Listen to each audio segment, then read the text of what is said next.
ఏ ఇబ్బంది వచ్చినా అధైర్యపడకుండా తనకి చెబితే సమస్య పరిష్కారానికి కృషి చేస్తానని మంత్రి పొంగులేటి శ్రీనివాసరెడ్డి అన్నారు.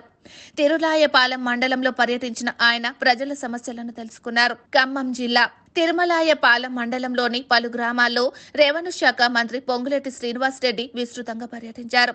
గ్రామంలో ఏర్పాటు చేసిన సభలో ప్రజల సమస్యలను ఆయన అడిగి తెలుసుకున్నారు. ఈ సందర్భంగా శ్రీనివాసరెడ్డి మాట్లాడుతూ ఇచ్చిన మాట ప్రకారం ప్రజల సమస్యలు తీరుస్తానని ఆయన తెలిపారు. గత బీఆర్ఎస్ ప్రభుత్వం పేదవారికి ఒక ఇల్లు కూడా ఇవ్వలేదని ఆయన విమర్శించారు. త్వరలోనే పెన్షన్లు, ఇల్లు, రేషన్ కార్డులు ఇస్తామని ఆయన తెలిపారు.